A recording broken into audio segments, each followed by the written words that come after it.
नमस्कार दोस्तों, जय भारत और जय Hind. It gives me great pleasure to introduce all of you to yet another talented Indian boxer. To my right is Sumit Daya.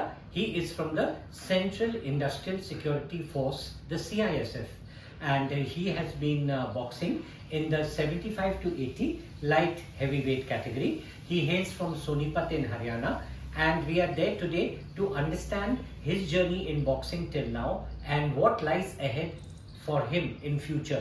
We are sure that after talking to him and interviewing him, we will get a lot of useful insights about his perspective of boxing and his journey in boxing. Get motivated, एक प्रेरणा मिलेगी हमें, एक प्रोत्साहन मिलेगा हमें, यही उम्मीद करता हूँ। तो Sumit, thank you so much, बहुत बहुत धन्यवाद आपका, शुक्रिया आपका कि आप आए हमारे चैनल में, हमारे चैनल की शोभा बढ़ाई।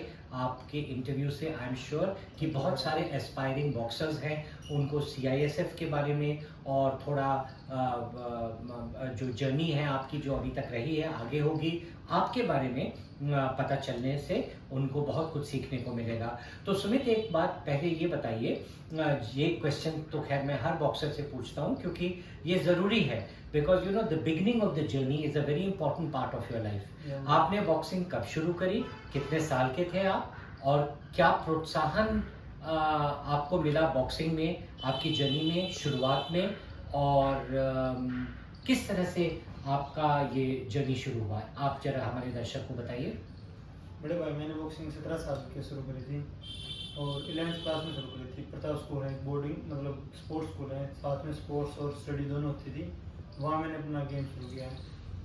तो गेम तो बहुत सारे होंगे वहाँ जो होते होंगे स्पोर्ट्स स्कूल, तो फाइनली जो आपने बॉक्सिंग चूज किया, क्या क्या थॉट था, क्या आपने क्या सोचा था कि भाई मुझे ये चीज़ करनी है, बॉक्सिंग करना है, क्या सोच के किया आपने? बड़े भाई, जैसे मैंने हर गेम में ट्राई किया, तो फिर बॉक्सिंग में आया। फाइनली घर वाले कि गेम पे रुक जा, क्योंकि पहले मेरे फादर मेरी प्रैक्टिस करवाते थे कुछ, जैसे वे आर्मी से थे, लेकिन पहले उन्होंने मेरी करवाई है थोड़ी प्रैक्टिस। पुलिस में ये बताते रहते थे कैसे पंच मारते हैं ये वो, तो वो मुझे करवाते रहते, मुझे इंटरेस्ट बन गया इस चीज़ में। मतलब फिर मैं सोच रहा था कि मैं बॉक्सिंग कर लूँ, फिर मैंने बॉक्सिंग ही पे रह गया। फिर 11th के लास्ट में 12th में बॉक्सिंग करी हुआ। तो फादर साहब से आपको एक गाइडेंस मिला, उन्होंने एक मार्गदर्शन दिया बॉक्सिंग की तरफ। तो शुरुआत की तो आपने बात कह दी, उसके बाद फिर आगे आगे जर्नी के बारे में ज़रा बताइए दर्शकों को, क्या क्या हुआ। उसके बड़े भाई 12th के बाद मैंने अपना मतलब देखा कि कौन सा सेंटर अच्छा है, तो फिर मैंने साई के लिए trial the. Sport authority of India Sonipat Bargarh, जो वहाँ साई थी, तो मैंने वहाँ अपनी साई में ट्रायल दी। तो मैं 3 साल वहाँ रहा बड़े भाई साई में, बॉक्सिंग में। और फिर वहाँ से बड़े भाई मैंने मेडलिस्ट आया, मैं स्कूल नेशनल मेडल आया वहाँ से। फिर उसके बाद बड़े भाई मैंने रिटर्न से बॉक्सिंग शुरू करी। तो एक बात बताइए, sports authority of India Sai के हॉस्टल की बात करी आपने बारगढ़ की, तो क्या यू नो वहाँ की कुछ लाइफस्टाइल जो एक होती है एक स्पोर्ट्स वाले के लिए, जो एक नेशनल लेवल का एक स्पोर्ट्समैन बनता है, आपको क्या सीख मिली ये साई में जो आप 3 साल रहे वहाँ पे? हाँ बड़े, तो क्या क्या क्या क्या क्या आपको वहाँ से एक मोटिवेशन मिला, क्या प्रेरणा मिली और क्या सीखा, क्या चीज़ आप क्या क्वालिटीज़ आपने अपनी लाइफ में इम्बाइब करी उन 3 साल साई हॉस्टल में रह के?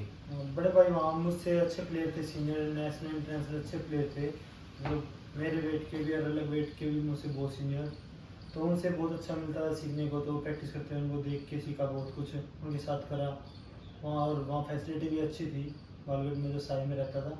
तो बड़े भाई वहाँ से गेम सुधार होने लग गया, मेरा अप टॉप हो गया। जैसे प्रताप स्कूल से गया था, बेसिक अच्छा हो गया था, वहाँ से गेम भी और अच्छा हो गया साई में, स्पोर्ट इंडिया में।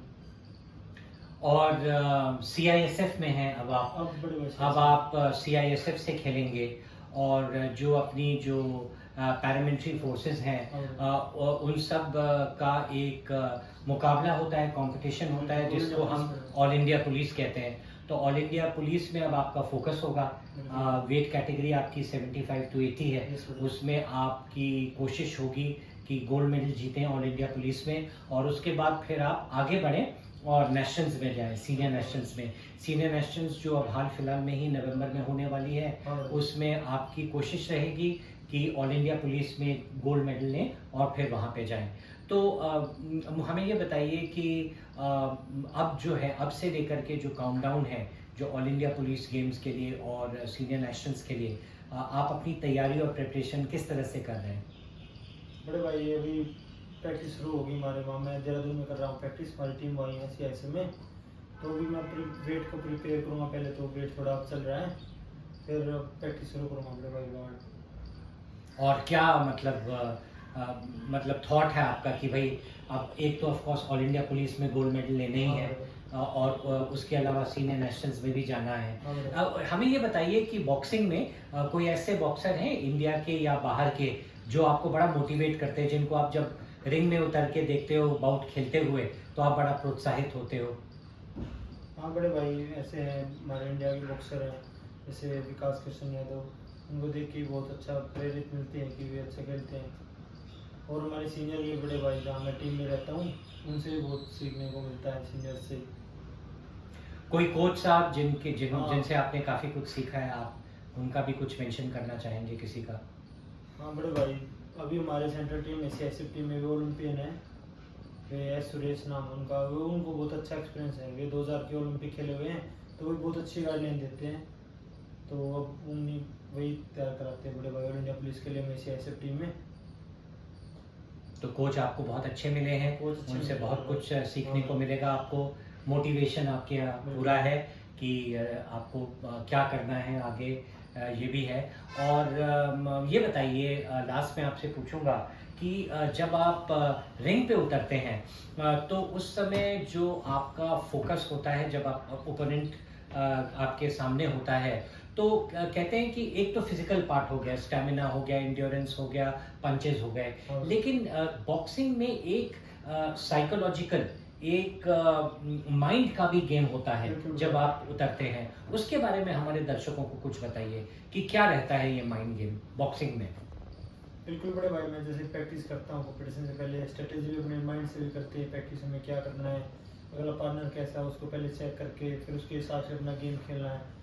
पार्टनर भी मतलब अलग अलग होते हैं, कैसे क्या खेलता है, किसी का रफ गेम होता है, किसी का कोई सेफ है, कोई टेक्निकल है, कोई लोग हाइट का है, कोई हार्डर पंचर है, बड़े भाई उसके साथ वो उसी के साथ दिमाग वैसे ही खेलना पड़ता है।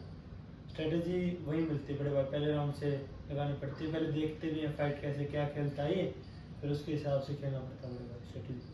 आप राइट हैंडेड हैं, ऑर्थोडॉक्स। ऑर्थोडॉक्स। आपके सामने अगर कोई लेफ्ट हैंडेड साउथ पॉ होता है हाँ बड़े तो भाई। उससे क्या आपकी रणनीति में, स्ट्रैटेजी में फर्क आ जाता है? उससे बड़े भाई मैं मानता हूँ कि मैं उससे अच्छा खेलता हूँ बहुत, क्योंकि मुझे शुरू से ही लेफ्ट हैंडेड पार्टनर अच्छे मिले हैं, साई से भी, प्रताप स्कूल से भी। तो राइट हैंडेड से मतलब लेफ्ट हैंडेड से मैं बहुत अच्छा खेलता हूँ, मुझे ये बेनिफिट है। ये तो व्यूअर्स बड़ा डिफरेंट पर्सपेक्टिव हो गया। हाँ बड़े भाई। यूजुअली जो है एक राइट हैंडेड जो है, एक राइट हैंडेड को हाँ फेस बिल्कुल। करने में ज़्यादा बेटर फील करता है, हाँ बड़े और आपने जो है आज एक डिफरेंट पर्सपेक्टिव दे दिया। Thank you so much Sumit. हम बहुत होप करते हैं, आशा करते हैं, उम्मीद करते हैं कि आप फिर मौका देंगे, खूब मेडल्स जीत करके हमारे चैनल में आए और हमें और इंसाइट और इंस्पिरेशन दे। Thank you very much Sumit, so much pleasure to talk to you today. नमस्कार दोस्तों, जय भारत और जय हिंद।